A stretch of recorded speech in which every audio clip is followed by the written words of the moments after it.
Qu'attendre encore des confessions religieuses à ce stade?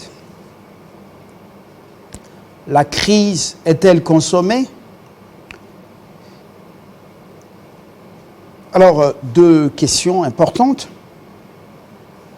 autour desquelles gravite notre entretien de ce matin. Le premier, c'est un politique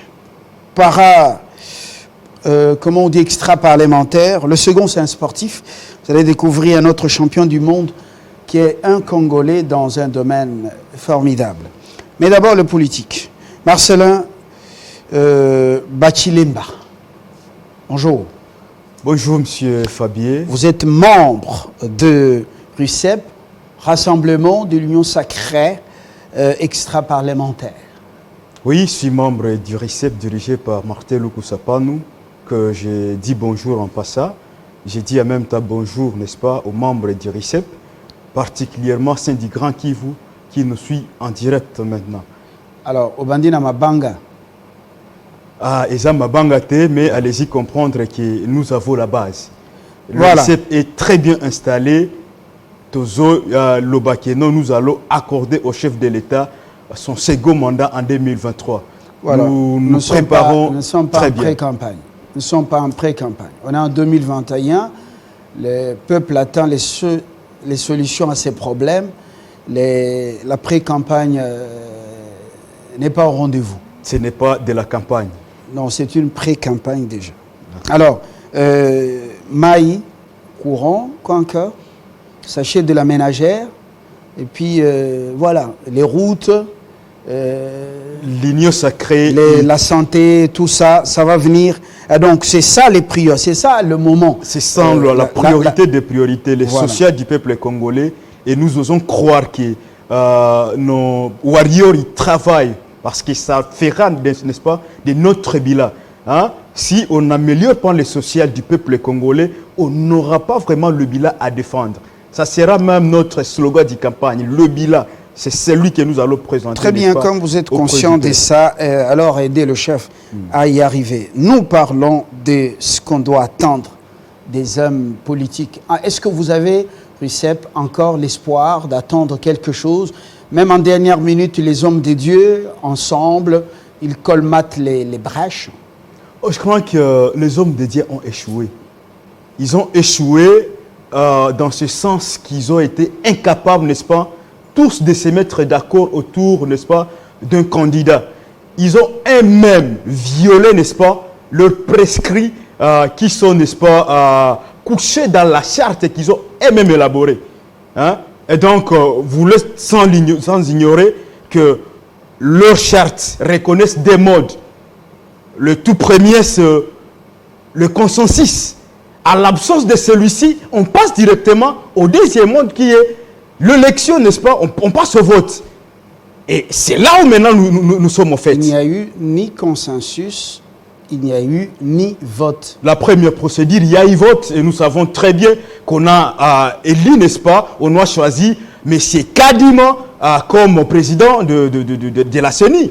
Vous le savez très bien comme moi que non, Kadima incarne, n'est-ce pas, ce leadership que nous cherchons pendant longtemps, n'est-ce pas, à la tête de la CENI. C'est un monsieur qui a de l'expérience, c'est un monsieur qui a formé tant des acteurs, n'est-ce pas, qui ont intervenu dans les domaines politiques, dans les domaines électoraux, voulais-je dire. Voilà. Et donc, c'est un monsieur qui a de l'expérience. Voilà. Je sens que vous êtes surchauffé là. Vous êtes en colère? Je ne suis pas en colère, mais je suis en train de demander aux hommes de Dieu de revenir à la raison. Ce sont eux qui sont censés réguler la morale publique.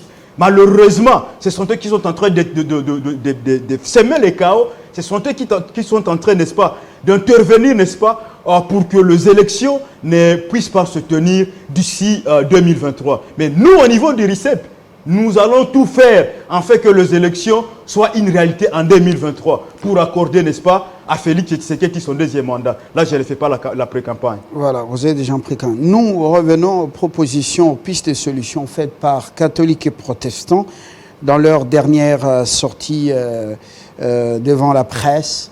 Ils proposent que le chef de l'État, donc, use de son pouvoir ou joue son rôle de garant du bon fonctionnement des institutions. 2, que Nanga et son administration expédient les affaires courantes en commençant déjà à faire le travail.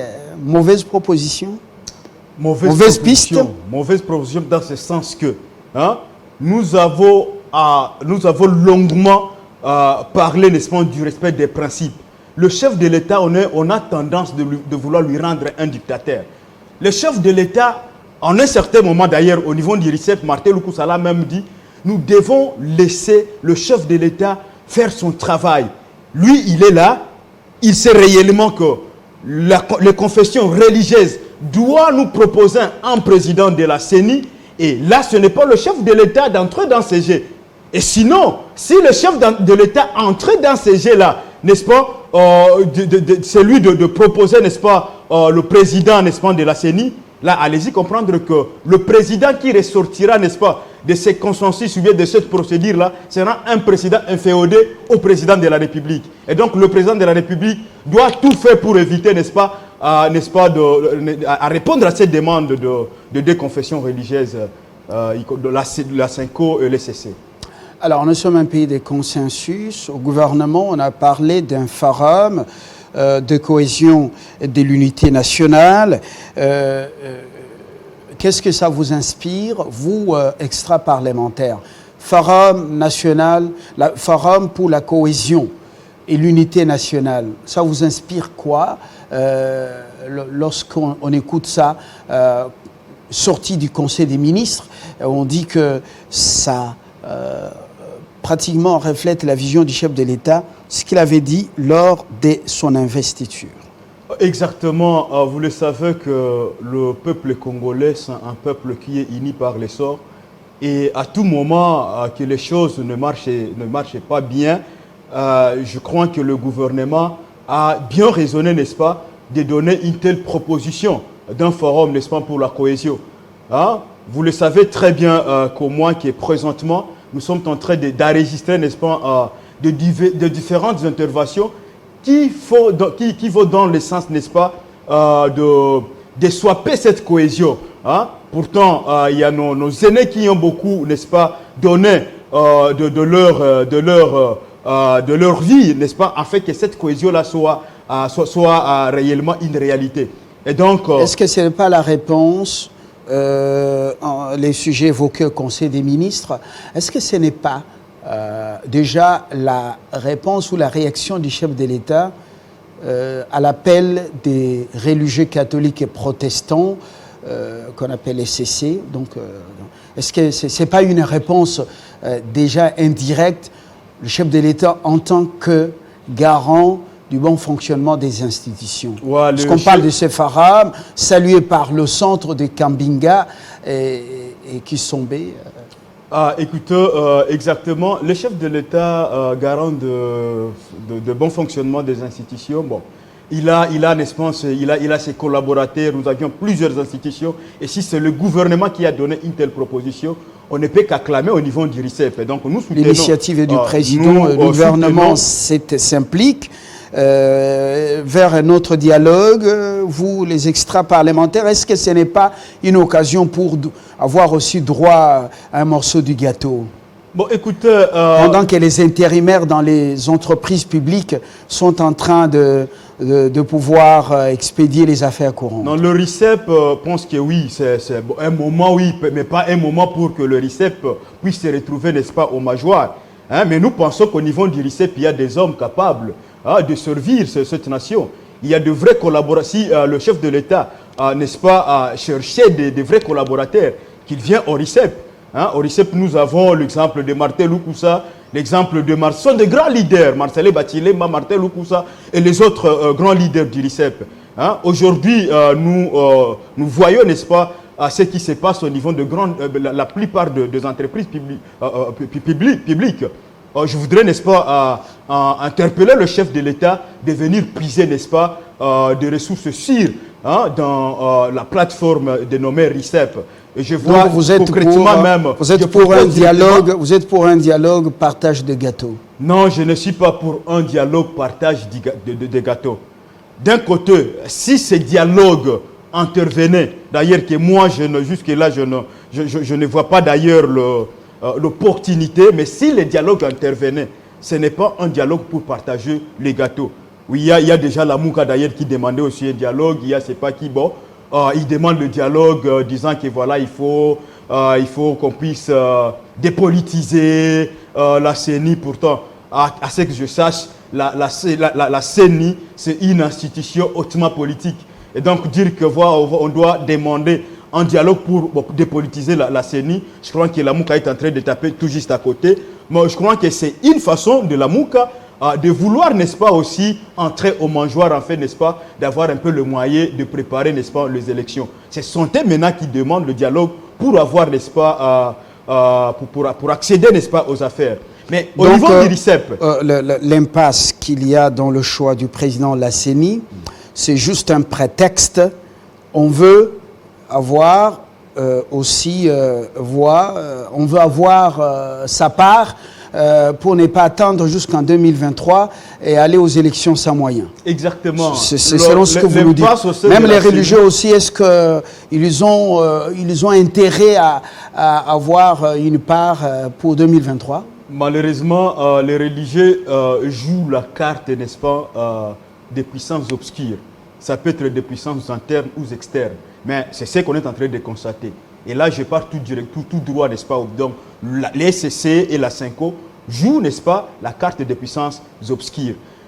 Concernant, n'est-ce pas, la Mouka et les autres, ce qui est vrai, le pass, n'est-ce pas, qui sont en train, n'est-ce pas, de vouloir montrer, en utilisant, n'est-ce pas, le trick CENI, c'est juste pour chercher un ticket d'aller au dialogue. C'est juste un ticket.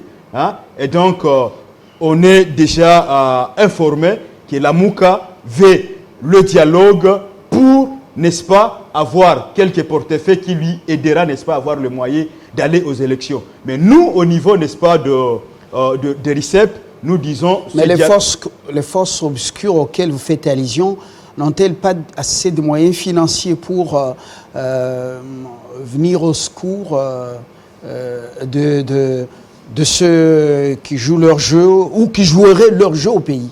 Bon, écoutez, bon, vous êtes sans ignorer, il y a des informations qui circulent ça et là. Et d'ailleurs, c'est une information, la population quinoise, la population de la RDC doivent en être informée. Il y a un fameux $100 000 que M. Eric Senga, le secrétaire, n'est-ce pas, général de l'ECC, entre guillemets, on lui a réussi. C'est un 100 000, c'est un fruit de la corruption. C'est tout ce que nous sommes en train, n'est-ce pas, de fustiger. Il a reçu de qui? Voilà, bon, le $100 000 là qu'il a reçu, bon, jusque-là. De rumeurs ou non, ce n'est pas de rumeurs parce que c'est bien confirmé qu'il a reçu $100 000. Et d'ailleurs, il y a eu même une demande d'explication qu'on lui a collée dans sa plateforme religieuse concernant ces $100 000 là, n'est-ce pas? La CENCO, qui devrait être d'ailleurs aussi le modèle. Vous le savez très bien que la CENCO est venue présenter, n'est-ce pas, un communiqué, lui présenté par ses puissances occultes, par ses partis politiques dont il joue son jeu, hein, un communiqué qu'il a présenté, n'est-ce pas, auprès de certaines religieuses, n'est-ce pas, chefs de confession religieuse. Je parle de 6. Leur demanda qu'écoutez, ce sont les communiqués, vous allez en prendre compte. Et si jamais vous ne prenez pas en compte ces communiqués, écoutez, il y a le peuple qui est à l'extérieur et qui vous attend. Et allez-y comprendre que c'était des intimidations. La CENCO est en train d'intimider, a longuement intimidé le cycle. Nous allons vers un processus électoral qui doit être consensuel. Pour le bien du pays, parce qu'il ne faut pas brûler la case. Vous vous souvenez de l'enfant vivant et c'est lui déjà mort, le jugement de Salomon. À ce stade, il faut faire le va-t-en-guerre ou tout simplement se mettre autour d'une table, remettre tout le monde en confiance afin que le Congo gagne et non pas un groupe qui gagne. Monsieur Fabien, 2023 c'est demain. Il y a un proverbe qui dit que le temps est comme l'oiseau. Si vous ne le saisissez pas, il est parti. Écoutez, nous allons tout droit au but. Qu'on puisse entériner Kadima. Si c'est impossible d'entériner Kadima, je reviens à la proposition qu'avait donnée Martin Loukoussa, pas nous. qu'on puisse remettre l'organisation des élections au ministère de l'Intérieur.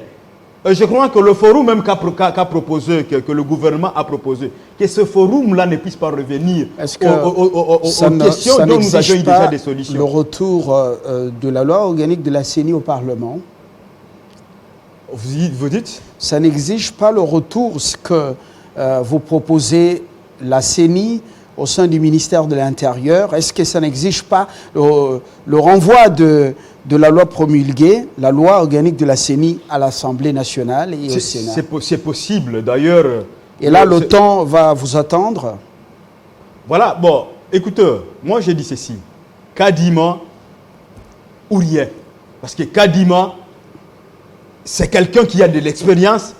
Kadima, c'est quelqu'un qui a déjà le soutien des 6 confessions religieuses parmi les 8. Est-ce qu'au Congo, il n'y a que Kadima? Est-ce que les autres expertises en la matière ne peuvent pas faire mieux le travail avec le soutien, la confiance de tous? Et pourquoi pas lui? Parce que l'Église catholique dit qu'elle n'a pas un candidat et l'ECC, il demande aux 6 de leur proposer quelqu'un d'autre.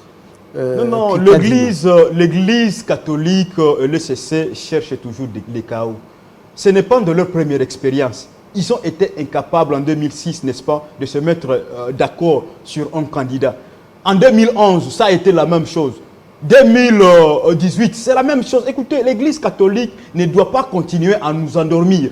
Le peuple congolais est déjà mature. C'est un peuple mature. Et nous devons aller vers l'essentiel. Il y a le 6 qui nous ont déjà proposé. Mais c'est Kadima. Nous demandons tout simplement, n'est-ce pas, au président de l'Assemblée nationale d'entériner Kadima.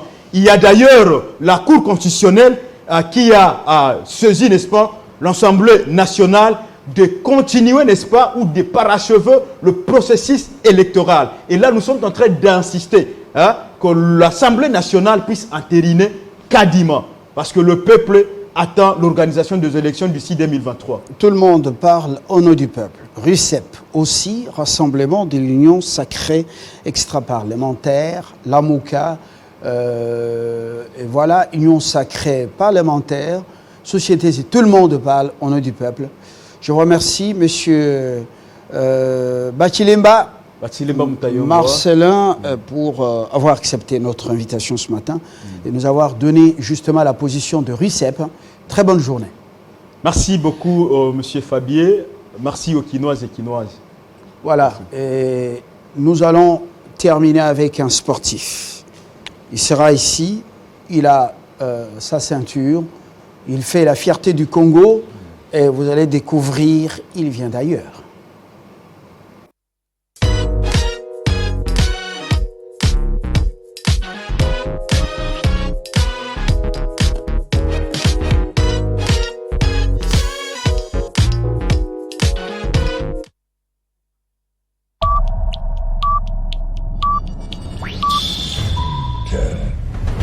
Chaque fois qu'un Moulouba est nommé quelque part, c'est là, des autres tribus ont l'impression que finalement, ils ont un régime Yabalouba.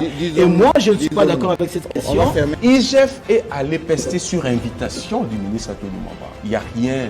Le problème, c'est qu'il y a des agitations, peut-être manipulation aussi. Moi, en tant que Quinois, je constate effectivement qu'à Kinshasa, ça ne va pas. L'IGF a dit que l'OVD, via Foner, a détourné 13 millions de dollars. Il n'y a pas eu de détournement. Une route n'est pas comme l'omelette. Vous la cassez dans les 2 minutes qui suivent, vous la mangez. Non. C'est sur Télé 50 et nulle part ailleurs.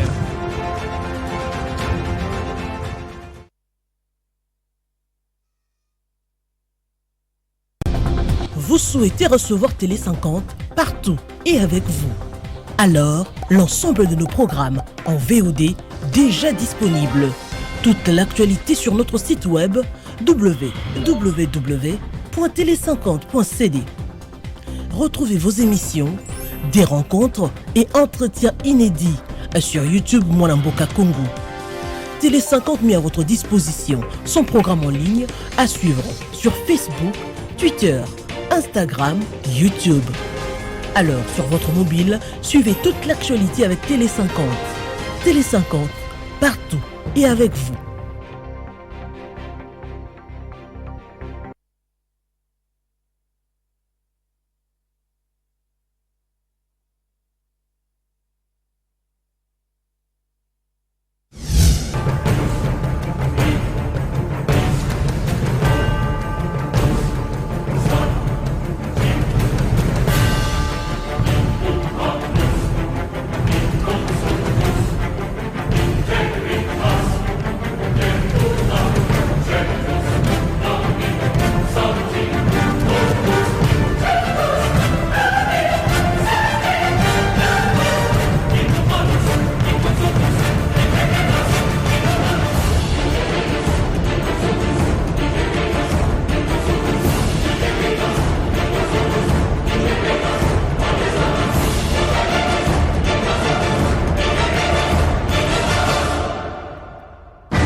Télé 50 en rouge et blanc. Oui, c'est chic, c'est doux. Restez chez vous, sur Télé 50. Très bientôt.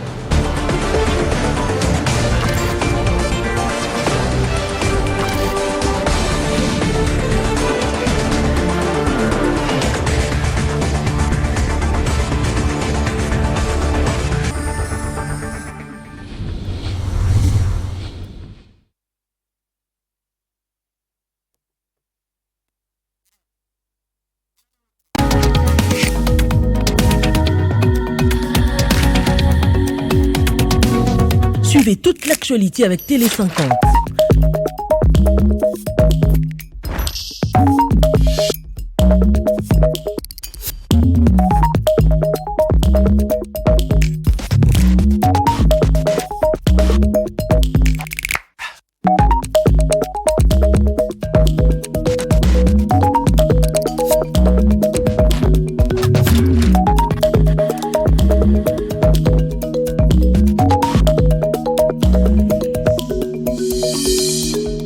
Télé 50, partout et avec vous.